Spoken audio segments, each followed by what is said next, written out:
Bienvenidos todos y la verdad para mí fue una sorpresa y es un honor saber que hay tanta gente interesada en este tema. Así que sin perder mucho tiempo voy a compartir la pantalla, si lo encuentro, y vamos al tema. Bueno, yo hace un tiempo ya estoy trabajando en ese enfoque de servicios ecosistémicos para trabajar en las funciones del suelo y la relación entre la funcionalidad del suelo, el uso del suelo, las prácticas agronómicas que hacemos. Y lo que noté es que en los últimos tantos años, 2, 3 años, el término servicios, muchas veces con ecosistémico, otras veces ni siquiera con ecosistémico, se ha hecho muy popular.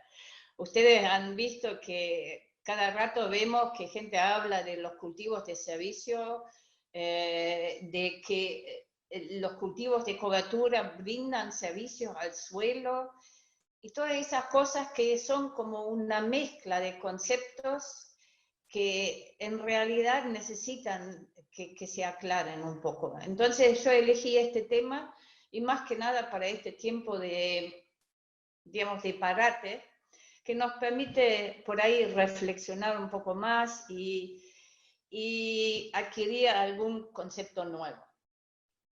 Entonces, por eso elegí este tema y creo que es algo que es muy importante para todos nosotros que trabajamos en el ámbito agronómico, pero también para el público en general, de entender qué es lo qué implica el concepto de servicios ecosistémicos y cómo está esto relacionado a la tierra, digamos, a nuestra tierra. ¿Sí? Hace unos años atrás, 2015, en el año del Mundial del Suelo, la FAO sacó este afiche que me pareció genial, donde uno ve que prácticamente lo que entendemos como servicios ecosistémicos están basados en la funcionalidad de todo el sistema ecológico que es el suelo. Digamos, ustedes después van a tener la presentación y con eso por ahí pueden profundizar un poco más en visualizar estos gráficos. Pero acá lo que uno ve es que las funciones del suelo, las componentes del suelo, determinan nuestro bienestar como sociedad, determinan cómo funcionamos nosotros y si estamos bien o si vamos mal. Y eso es un poco de lo que quiero hablar hoy.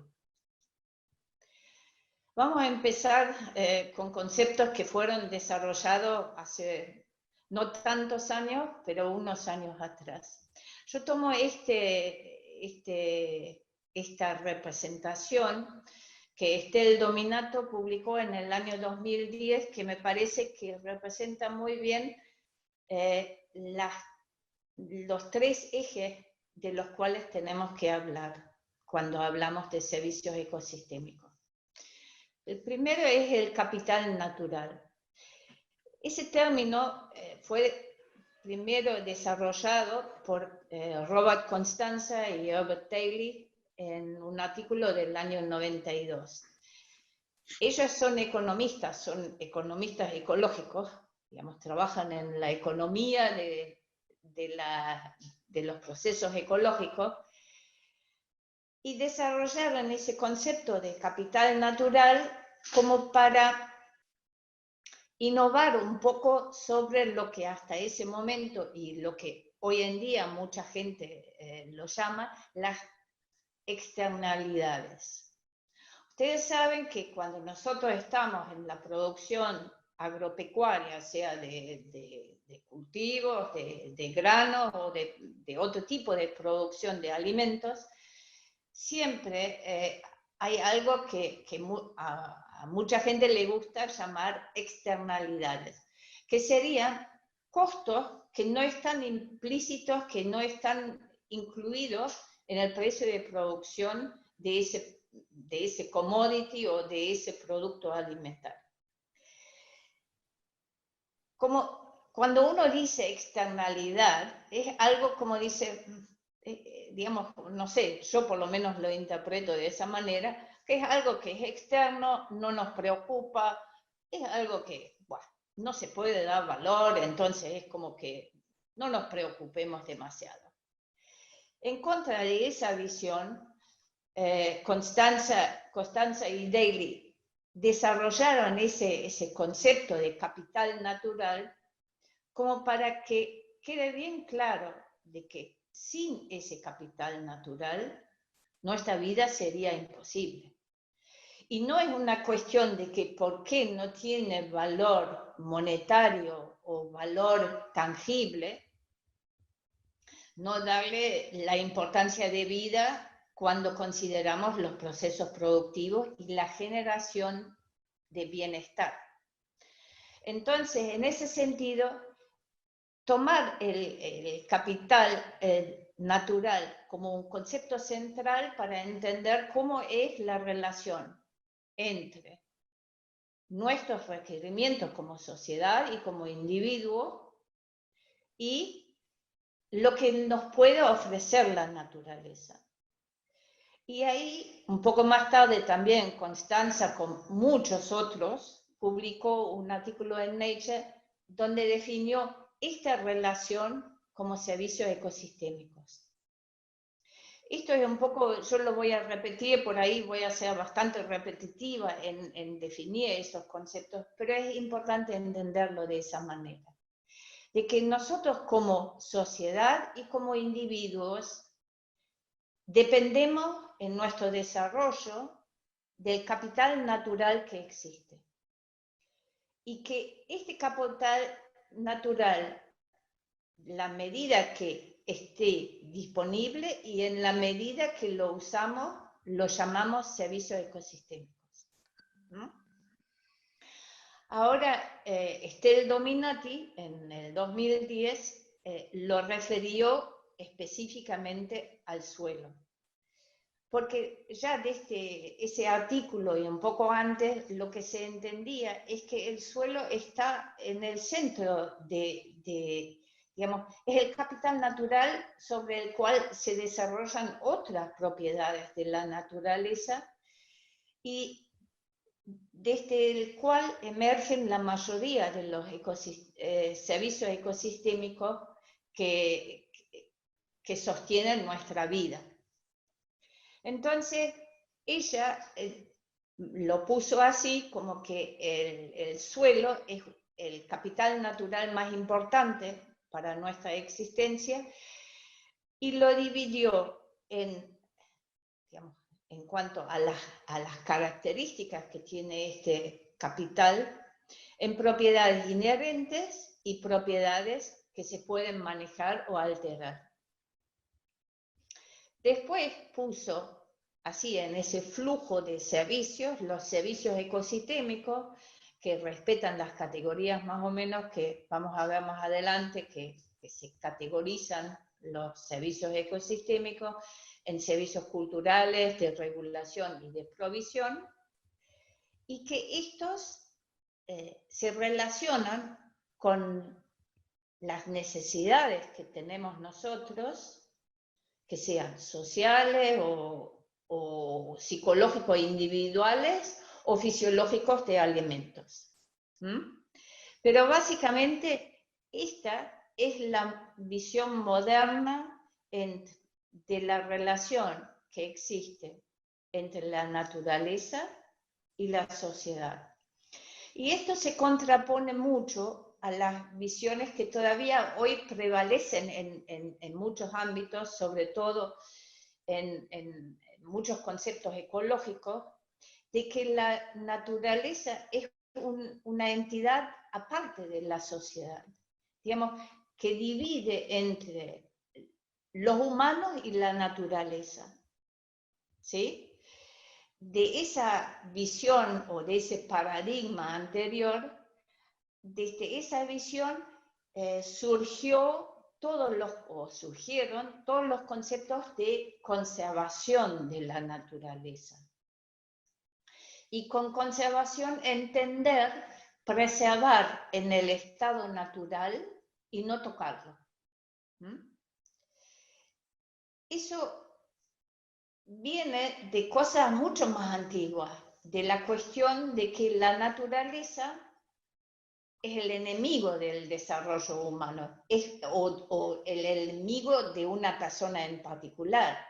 Lo peligroso de la naturaleza que vivieron la gente en la Edad Media o los pueblos de recolectores y digamos, agricultores muy primitivos.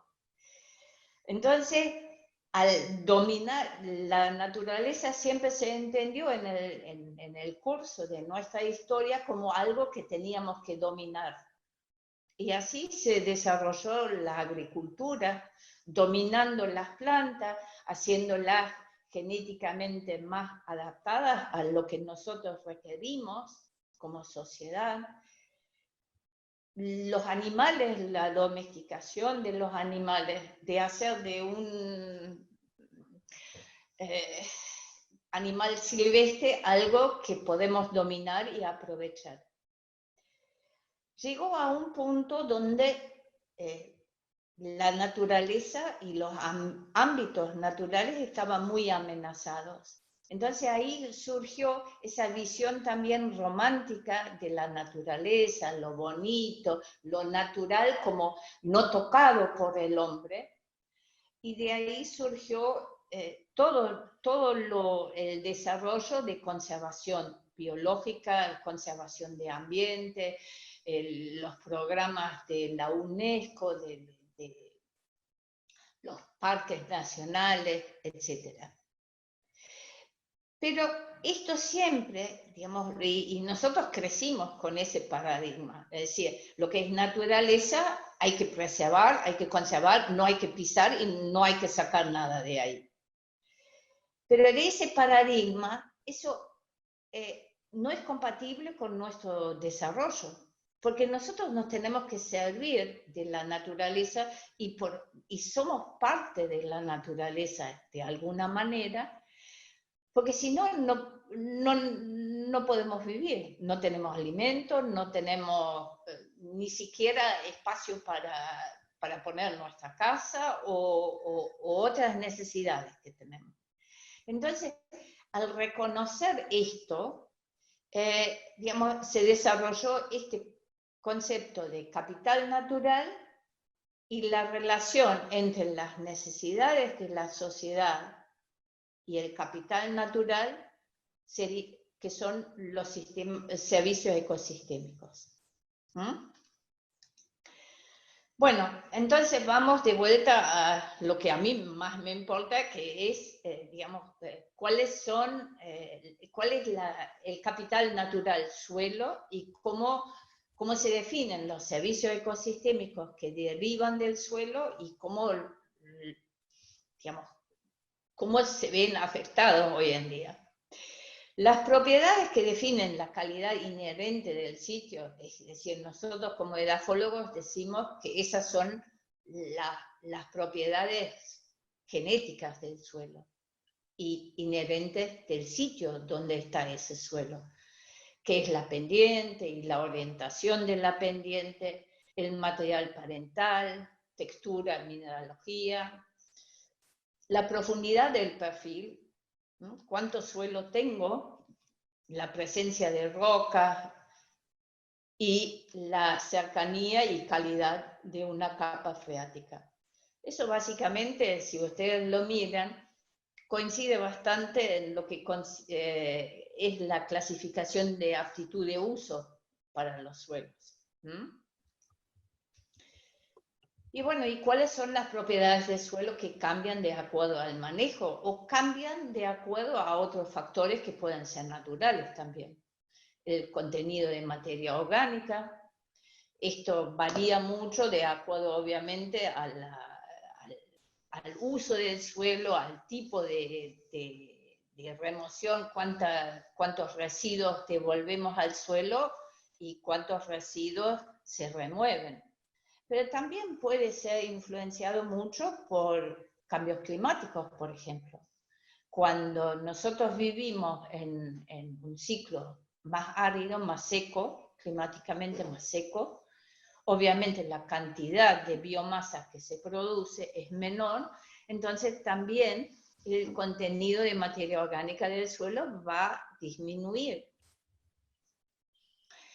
El contenido y la disponibilidad de los nutrientes, eso obviamente también cambia más que nada con el uso agrícola, con la exportación de grano, con cuánto le reponemos o no reponemos de estos nutrientes.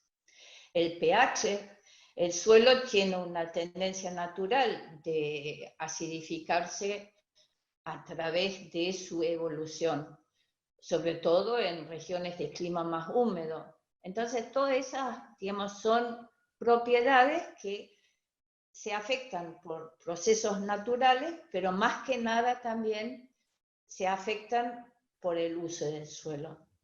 Cuando nosotros miramos esas propiedades, vemos que hay propiedades que tienen que ver con procesos que ocurren en el suelo y propiedades que por ahí son resultados de esos procesos.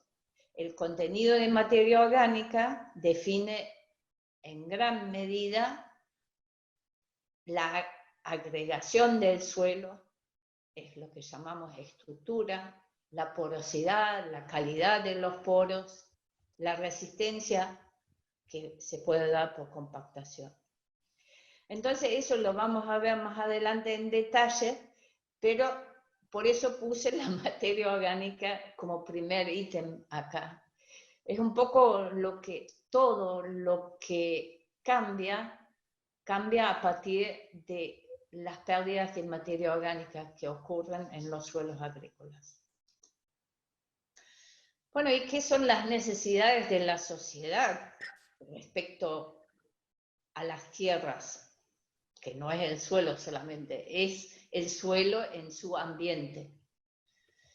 Bueno, sociales, de regeneración, de recreación, bueno, psicológicas y autoestima, que también por ahí se satisfacen mucho a través del paisaje en el cual uno se encuentra, ¿no? El tema de sentido de pertenencia, eso tiene mucho que ver con el lugar, y el lugar está definido por la tierra donde se encuentra. Bueno, y obviamente las necesidades fisiológicas de alimento y de agua. Entonces, la interacción entre el capital natural y las necesidades de la sociedad generan lo que hoy llamamos servicios ecosistémicos. Ahí se dan cuenta que un cultivo de cobertura no es de servicio, ¿sí? Vamos a dejar esto en claro. Esta es la clasificación de los servicios ecosistémicos que se hizo en el 2005, bueno, en realidad todo el Millennium Ecosystem Assessment se hizo a partir del cambio de milenio y que fue una serie de encuestas a científicos de todo el mundo sobre el estado de la Tierra. Nosotros acá también participamos varios en esas encuestas y después quedó un grupo de científicos encargados en procesar esa información y producir este informe que se publicó en el 2005. Entonces, de acuerdo a este informe, los servicios ecosistémicos empezaron a clasificarse en servicios de soporte, de regulación, de aprovisionamiento y de los servicios culturales. Esto surgió a partir... ¿Sí, Diego? Sí, acá aparece una pregunta, si podrías volver a hacer mención de lo que hablaste hoy al principio sobre los cultivos de cobertura, si no son si no son, a ver, ¿por qué los cultivos de cobertura no son cultivos de servicio? Porque lo que dije al principio, lo que uno los puede llamar como tiene ganas de llamarlos, digamos, eso está, cada uno puede inventar lo que es. Pero se dan cuenta cuando se define servicio ecosistémico, es el capital natural, es la relación entre el capital natural y las necesidades de la sociedad o de los humanos. Ahí donde está, digamos, la función de servicio de un cultivo. Un cultivo nos da un servicio a nosotros si produce alimento, pero un cultivo de cobertura es una práctica de manejo que puede mejorar otro servicio, pero en sí no es un servicio. No sé, eso es una cuestión por ahí un poco más filosófica, pero justamente por eso empecé a pensar en dar esta charla.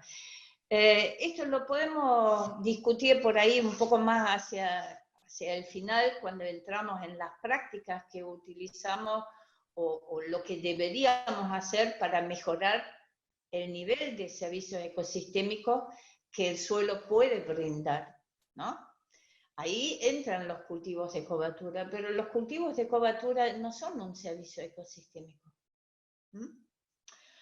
Así que más adelante lo podemos discutir y después si alguien quiere lo podemos seguir. Ustedes van a tener mi contacto y lo podemos discutir así en privado también. Bueno, entonces de estos servicios, de estas categorías de servicios ecosistémicos, en el Millennium Assessment se definieron todos esos procesos que digamos, recibimos como sociedad de la naturaleza y que se clasifican como servicios ecosistémicos. El ciclado de nutrientes, la retención y liberación de agua, la formación de suelo, la provisión de hábitat para la biodiversidad, etcétera, etcétera. Esto ha tenido en los últimos años digo hace 2-3 años, una evolución, porque se amplió bastante. Cuando se definió en primera instancia lo que son los servicios ecosistémicos, quedó esa lista publicada en ese informe del Millennium Assessment. Últimamente el IPBES, que es el International Panel on Biodiversity and Ecosystem Services, que es una organización de científicos sostenido y de consulta para la ONU. Y ahí recientemente hubo esas 2 publicaciones que por ahí definieron de otra manera o especificaron mejor qué se entiende por servicios ecosistémicos. Es por un lado afirmar que son los beneficios que obtiene la sociedad de la naturaleza o las contribuciones de la naturaleza hacia las personas. Es más amplio que la definición anterior porque también incluye las visiones culturales sobre la relación naturaleza-humanos y por ahí tiene un enfoque que por ahí se orienta más en los objetivos de desarrollo sustentable hacia un bienestar, hacia una vida buena. Eso está implícito en eso. Bueno, vamos un poco a los detalles que por ahí más simplificados que podemos entender por servicios ecosistémicos. Yo puse los servicios culturales como primeros porque son cosas que lo tomamos como, ni reflexionamos sobre esto, pero son muy importantes para nosotros. La espiritualidad, lo que sentimos, fíjense que hace unos días hubo una luna espectacular. ¿Cuánta gente comentó sobre esto? Todas estas cosas de la naturaleza nos dan algo, nos dan alguna satisfacción, nos dan algún sentido. Los conocimientos que podemos obtener de la naturaleza. El sentido de pertenencia es algo muy, muy importante. Arraigarnos, sentirnos arraigados. Y como último, el sentido de estética, de mirar alrededor y decir, qué lindo que es esto, ¿no? Nos da un placer, nos hace sentir bien. Todo esto, muchas veces ni reflexionamos sobre esto, pero es muy importante tenerlo y lo sentimos y lo sufrimos cuando no tenemos estos servicios culturales. Después están los servicios de regulación. Puse la mitigación de inundaciones primero porque acá en la zona por ahí es uno de los problemas más candentes. Ahora tanto no, pero la mitigación de procesos erosivos, el filtrado de elementos y de agua, tener agua limpia, sin contaminación, el control biológico de enfermedades y de patógenos, el reciclado de elementos tóxicos, el secuestro y almacenamiento de carbono, controlar las emisiones de gases de efecto invernadero. Todas esas cosas dependen del funcionamiento de los procesos ecológicos que ocurren en el suelo. Y por último, los soportes de provisión. Estos los conocemos todos, porque en esto, como agrónomos sobre todo, estamos trabajando cotidianamente. Y estos, los soportes, los servicios de provisión, por ahí, son los que han primeriado sobre los otros servicios ecosistémicos. Porque fíjense que estos son los que tienen un valor tangible. Estos servicios representan pesos, dólares. Entonces, estos siempre son muy, muy importantes. Esto es la prioridad. Producir alimento, más alimento. Producir, digamos, extraer otros materiales, arcillas, turbas. Depende en qué parte del mundo estamos, estas cosas tienen diferentes valores. Pero todas esas cosas tienen un valor. La tierra tiene un valor. Entonces, al manejarnos con valores de intercambio, con pesos, nos olvidamos de los servicios culturales y de las los desastres que pueden resultar de olvidarse de los servicios de regulación. Bueno, ¿y qué es la relación entre las propiedades del suelo y estos servicios ecosistémicos? Como yo les decía al principio, mucho pasa por lo que llamamos la estructura del suelo. La estructura del suelo en realidad es el arreglo tridimensional que existe en el suelo entre la fase sólida y la fase porosa. Digamos. ¿Cuántos poros hay? ¿Cómo se ven?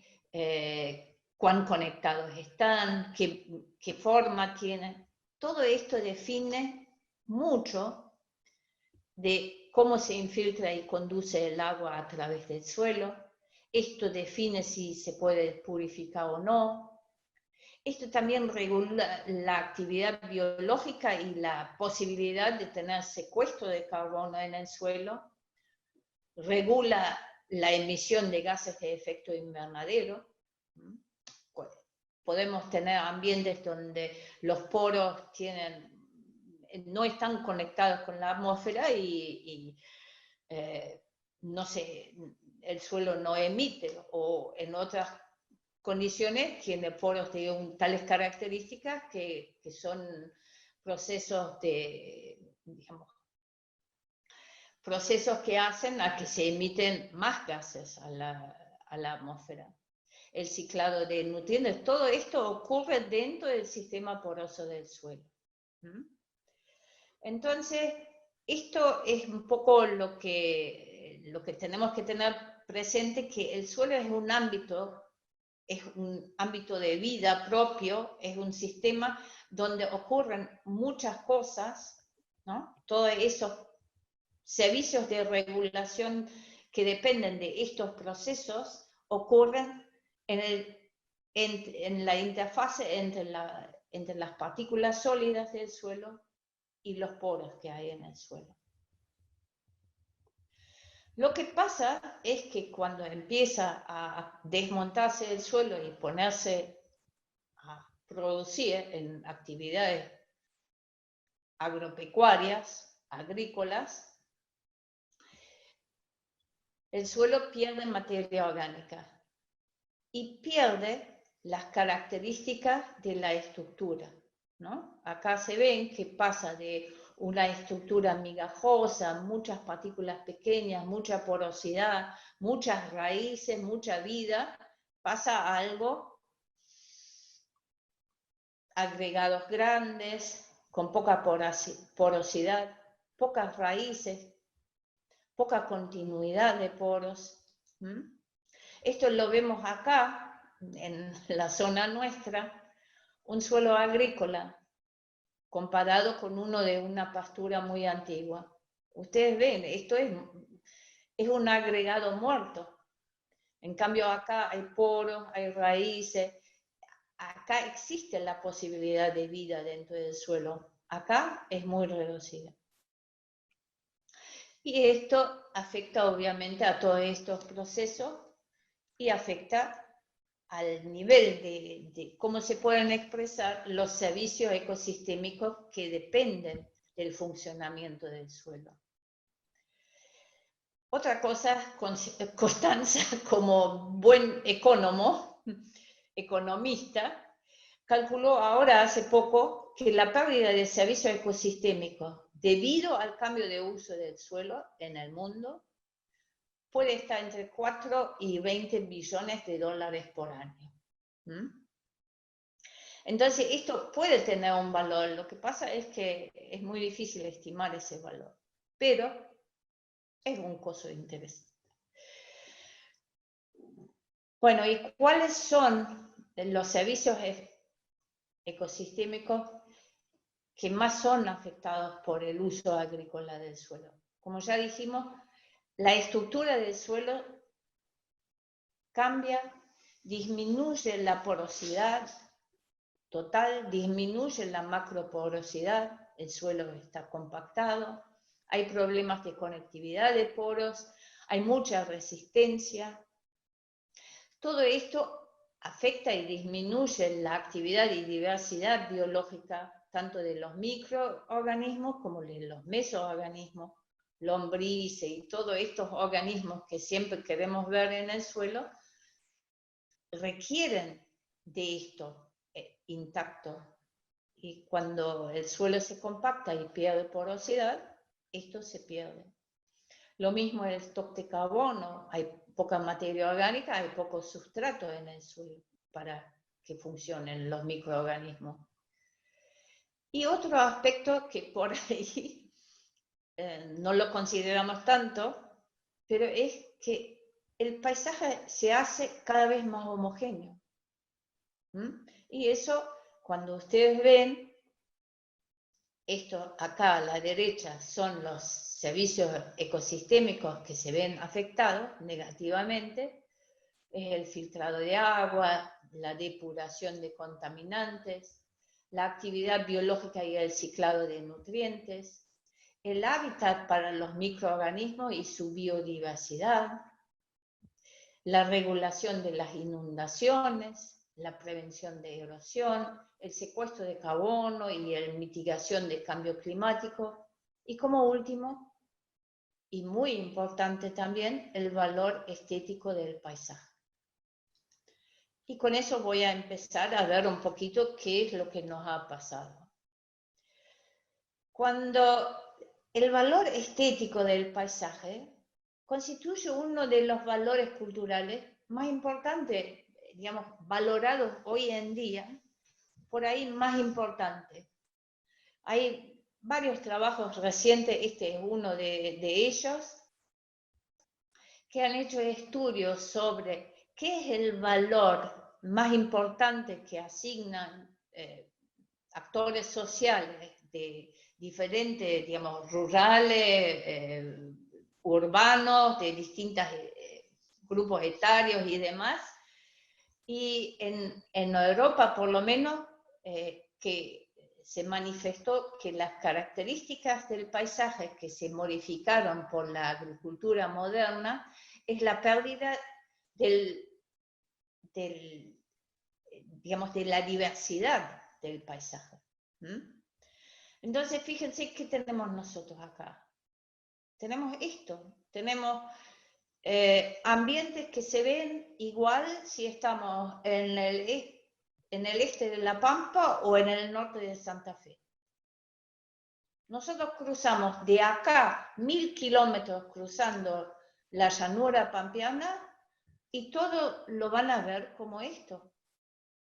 No sé, hay algunas pocas excepciones, pero no hay ambientes diversos con diferentes tipos de usos, con árboles, con paisaje donde cuando uno lo mira ve diferentes elementos.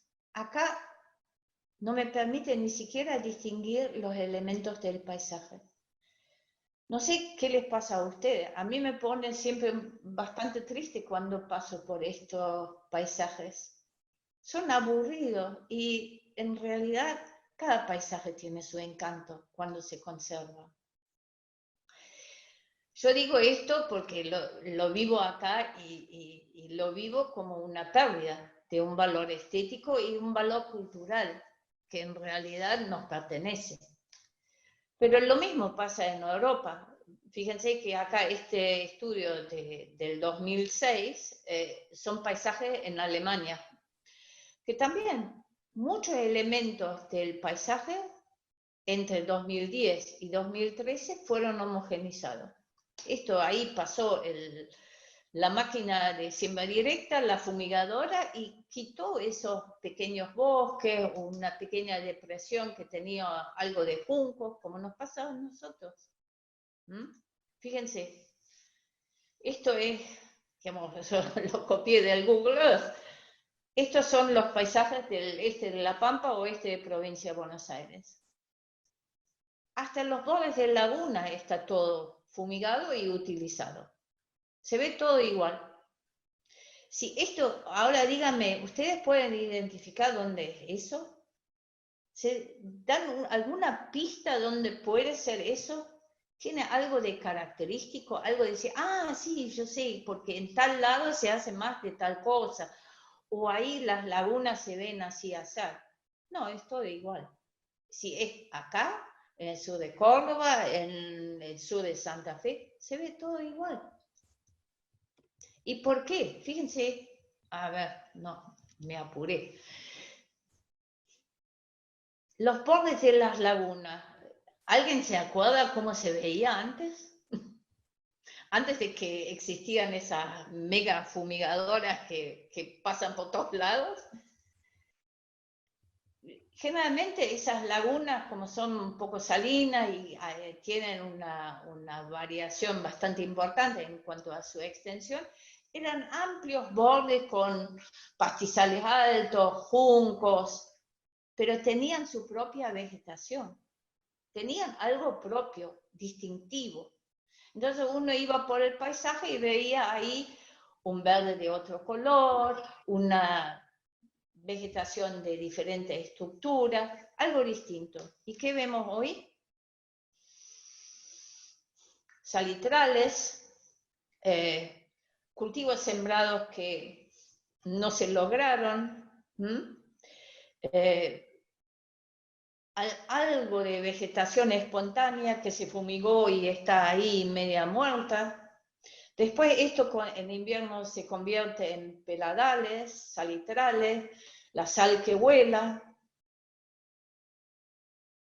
Esto nos afecta ver esas cosas. No sé ustedes, pero piénsenlo, a mí me pone triste.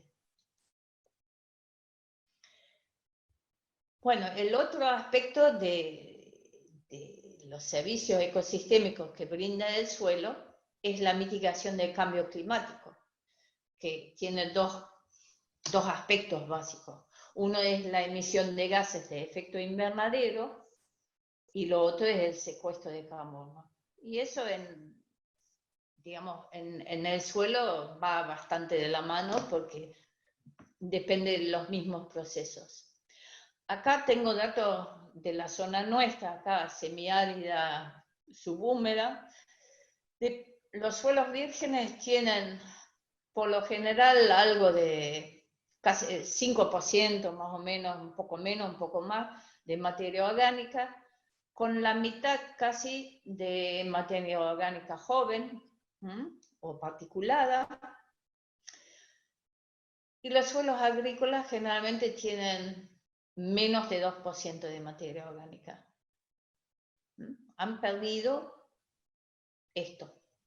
Han perdido 3%, 2,5%, 3% de materia orgánica y mucho de esto en la fracción particulada, porque obviamente es la más accesible para la mineralización. Toda esa pérdida de carbono representa obviamente emisiones de gases, de CO2, más que nada en este caso. Entonces, la conversión de suelo virgen o de pasturas o pastizales a suelos agrícolas y sobre todo en manejos convencionales con labranza, estimula un montón las emisiones de gases de efecto invernadero. Ahora, el secuestro de carbono, ¿cómo funciona? Ahí también ha habido unos cambios en los paradigmas en los últimos años, por eso por ahí lo traigo acá para que se entienda, digamos, qué es lo que sabemos hoy de cómo funciona. Básicamente este es el paradigma moderno de cómo es lo que antiguamente se llamaba humificación o ganancia de materia orgánica. De los residuos vegetales que contienen compuestos solubles no estructurales y compuestos estructurales no solubles, primero lo que pasa al suelo son los compuestos solubles, porque disueltos en el agua con la lluvia, entran al suelo directamente y son tomados por las poblaciones microbianas como sustrato y se transforman inmediatamente a compuestos, a su propia biomasa o compuestos muy similares. Y esto, al estar en íntimo contacto los microorganismos con la fase sólida del suelo, generalmente son estos los compuestos, que son compuestos simples, no de mucho peso molecular, que se absorben sobre las partículas finas del suelo y de esa manera se hacen inaccesibles como sustrato para los microorganismos. Con el tiempo, los compuestos estructurales más recalcitrantes, más complejos, lignina, celulosa, hemicelulosas, que además no son solubles, entran al suelo por transporte físico. Generalmente sufren alguna degradación en la superficie del suelo. Ustedes saben que estos son los compuestos que vemos en la superficie del suelo como el rastrojo. Bueno, eso tarda mucho en entrar en el suelo, entran por procesos físicos y forman lo que llamamos materia orgánica particulada, que esta materia orgánica particulada no está estabilizada por su asociación con las partículas minerales finas. Está suelta en los poros más grandes del suelo. Entonces esa constituye por ahí el sustrato más accesible y más fácil de digerir para los microorganismos. Y por ende es poco estable y por ende muchas veces es la fracción de la materia orgánica que la llamamos la materia orgánica joven. Ahí, con las técnicas modernas de tomografía computada, ahí vemos dónde está. Está en los poros más grandes, como partículas orgánicas, restos orgánicos que están en los poros más grandes. Mientras está así, ocluida en los poros que no tienen conexión a la atmósfera, puede persistir mucho tiempo. Lo que ocurre es cuando tiene conexión con la atmósfera, es accesible a los microorganismos, ahí se mineraliza muy rápidamente. Sí. Sí, el que están preguntando de la diapositiva anterior, que no se entendían los signos asociados al tiempo. ¿Esto? Entiendo que debe ser esa diapositiva. Sí, con el tiempo yo lo que quería representar es que este proceso es inmediato. Cuando llega un residuo vegetal al suelo, los compuestos solubles se disuelven con la primera lluvia o con las primeras lluvias y entran al suelo y forman el sustrato para los microorganismos, se transforman un poquito y forman lo que llamamos la famosa MAOM, la materia orgánica asociada a la fase mineral, la materia orgánica vieja estabilizada. Pero esto ocurre rápidamente. Después pasa mucho tiempo que estos compuestos estructurales, no solubles, quedan en la superficie del suelo. Ustedes mismos lo ven, ¿no? Los rastrojos de la mayoría de los cultivos quedan ahí en la superficie del suelo durante un mes, 2 meses o más. Entonces, entre este proceso y este proceso que es sobre el mismo rastrojo, nada más que son los diferentes compuestos que hay en esos residuos vegetales, pueden pasar más de un mes. ¿Con eso está contestado? Cuando me responda te aviso, Elke. Bueno. Sí, ahí me confirmó que sí. Bueno, esto. Claro, es por ahí, fíjense ustedes, muchas cosas son de sentido común, porque es lo que nosotros vemos. Lo que ocurre es que nadie jamás lo estudió, lo comprobó y lo desarrolló como un concepto. Pero fíjense, nosotros que andamos por los campos y es lo que vemos, ¿no? Los compuestos celulósicos, lo que hay lignina, las vainas, digamos, los compuestos más resistentes, queda mucho tiempo antes que puedan ingresar al suelo. En cambio, el mismo cambio del color del rastrojo nos indica que todo lo que es soluble ya entró al suelo. Es un poco eso. Bueno, así está en el suelo, eso quedó claro, ¿no? Que la materia orgánica particulada la podemos ver. La podemos ver en esas tomografías computadas, microtomografías computadas, ¿sí? Que dentro de los poros vemos diferentes compuestos orgánicos que están ahí ocluidos. Ocluidos, es decir, que están dentro de los poros que están cerrados, donde ni los microorganismos, ni el agua, ni la atmósfera tiene acceso. Cuando este agregado se rompe, ¿qué va a pasar? Todo esto va a estar disponible como sustrato para los microorganismos. Entonces se mineraliza y se transforma en CO2. ¿Sí? Estas técnicas visuales de observar el suelo son geniales, digamos, ha sido un progreso impresionante de contar con estas herramientas para entender dónde se encuentra la materia orgánica y cuáles son los procesos de protección. Bueno, ¿y qué decimos a esto? Y acá, por ejemplo, vienen a colación los cultivos de cobertura. Nosotros en algunos ensayos de larga duración estamos viendo que 10 años de rotación de soja con cultivos de cobertura nos pueden añadir hasta 35 toneladas de carbono al sistema.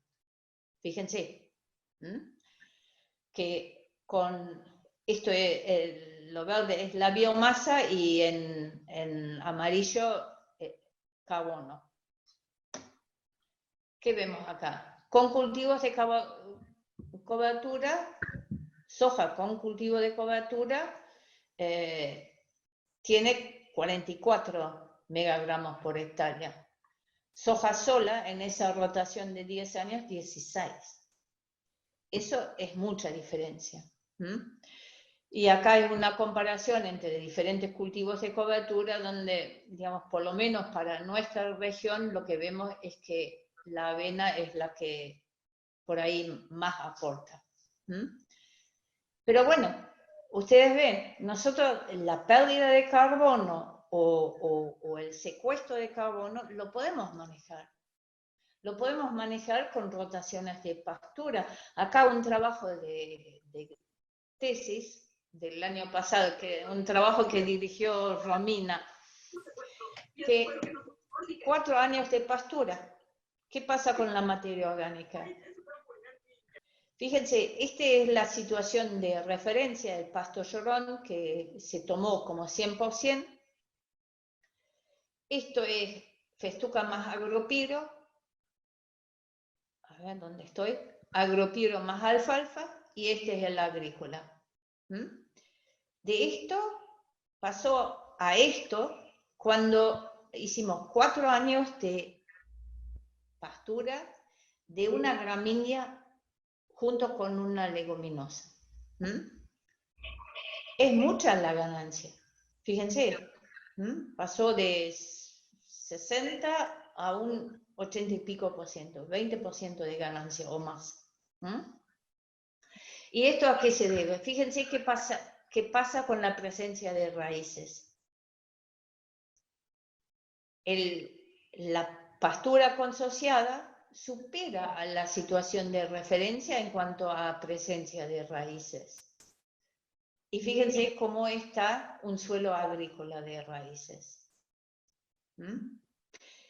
Esto es muy importante tener en cuenta. Las raíces, en todo esto, cuando hablamos de secuestro de carbono, por ahí es la forma más inmediata y más eficiente de promover la ganancia de materia orgánica. ¿Por qué? Porque las raíces ya están en el suelo. Las raíces mismas exudan sustancias que los microorganismos pueden utilizar para su metabolismo y sostener esa vida en el suelo. Por eso, esto es algo que por ahí nos tiene que quedar como una pauta para el manejo, como una idea central para mejorar el contenido de carbono en el suelo. Bueno, y esto fue muy local, ahora vamos a lo global. Hace pocos años, también un poco a raíz del Año Mundial del Suelo, se planteó si no podía el secuestro de carbono en el suelo balancear las emisiones globales que existen hoy en día. Y fue un grupo de gente de la comunidad europea, del sistema europeo de investigación en suelo, que planteó esto, el 4 por 1000. Si en todos los suelos se aumenta el nivel de materia orgánica, o carbono en este caso, en 4 por 1000 por año, digamos, esto compensa las emisiones de CO2 anuales, de todo el mundo. ¿Lo podemos hacer? Cuando lo vemos así, no es mucho en realidad que hay que aumentar, ¿sí? 4 por 1000 por año. Lo podemos hacer con rotaciones con pasturas, lo podemos hacer manejando muy bien los cultivos de cobertura, por ejemplo. Podemos lograr esas cosas. Pero hay que ser consciente y hay que tener el objetivo hacia eso, ¿no? Pero nosotros como agrónomos y como los que manejamos las tierras, podemos cumplir con esa meta, ¿sí? Y para eso, volvemos otra vez a una cuestión central. Nosotros necesitamos los microorganismos en el suelo para que se pueda formar materia orgánica y para que se pueda secuestrar carbono, porque son ellos que lo secuestran. Entonces, ahí vamos, digamos, yo puse acá unas cuestiones que son importantes para tener en cuenta, pero lo que es fundamental es que tenemos que conservar la población microbiana del suelo activa, y para eso necesita aporte de sustratos todo el año, es decir, tenemos que tener raíces en el suelo todo el año. Necesitamos que esas raíces o los residuos que le aportamos al suelo tengan un aporte de carbono y de nitrógeno balanceado, porque si le damos mucho carbono y no hay nitrógeno, los microorganismos no pueden funcionar. Entonces, también esto va un poco en contra del antiguo paradigma de meterle mucho carbono, mucho rastrojo con una relación carbono-nitrógeno muy alta para que no se mineralice.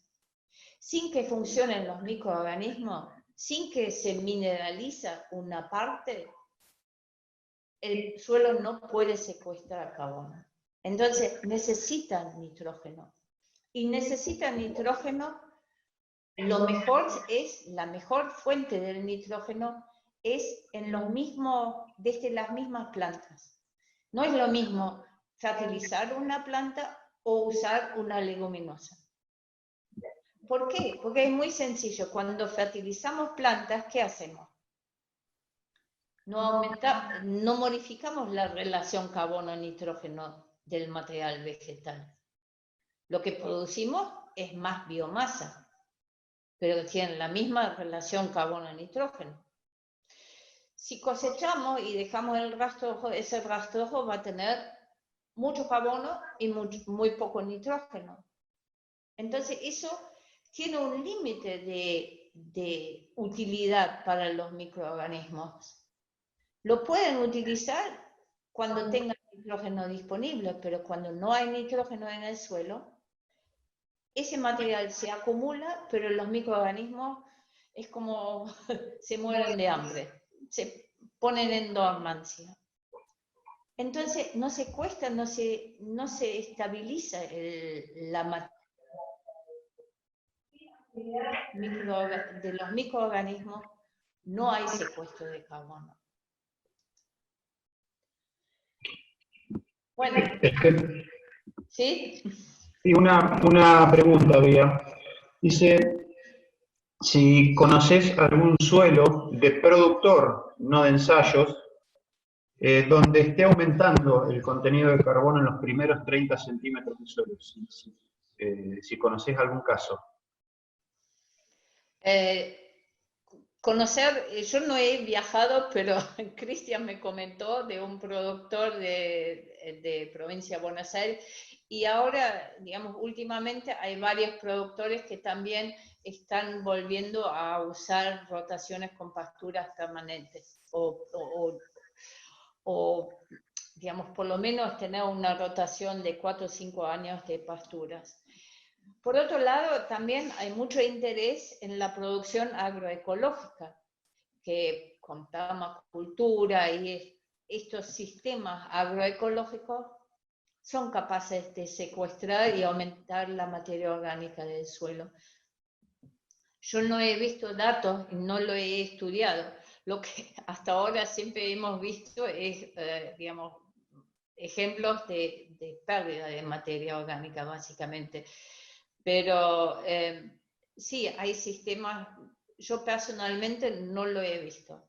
Nosotros estamos trabajando en un ensayo de larga duración, donde por ahí siembra directa con cultivos de cobertura también por lo menos han mantenido y levemente aumentado el nivel de materia orgánica. ¿Sí? Bueno, acá están aportando también de que depende Sí, de qué Sergio contenido, Rilo tiene ejemplos de eso. Sí. de qué contenidos de materia orgánica estemos partiendo como situación inicial y dan ejemplo de que en siembra directa se ha aumentado el contenido de carbono en lotes de productores respecto a convencional. No, eso sí, pero eso no es aumentar. Eso no es aumentar. Cuando yo comparo un ensayo de larga duración y tengo el dato del suelo bajo convencional y el dato de suelo en directa, obviamente el de directa va a tener más carbono, va a tener más materia orgánica. Pero cuando lo comparo del punto de inicio, generalmente la directa sola, siembra directa sola, y menos en esas monoculturas de soja, no aumenta la materia orgánica. ¿Sí? Eso es lo que estamos viendo. Con mucha suerte, la siembra directa puede conservar el nivel de materia orgánica, pero si partimos de una situación ya de mucha degradación, que estamos viendo, digamos, la mayoría de los suelos que estamos viendo están muy, muy degradados, que con siembra directa, digamos, no se produce ningún cambio favorable. Si hubo compactación, el suelo sigue compactado. Si hubo poca materia orgánica, estructura débil, poca porosidad o susceptibilidad a la erosión, esto sigue igual. Y sobre todo en esos sistemas de producción que son los más comunes en el oeste de provincia de Buenos Aires, por ejemplo, donde por ahí más cosas vemos. Otra pregunta, Elke.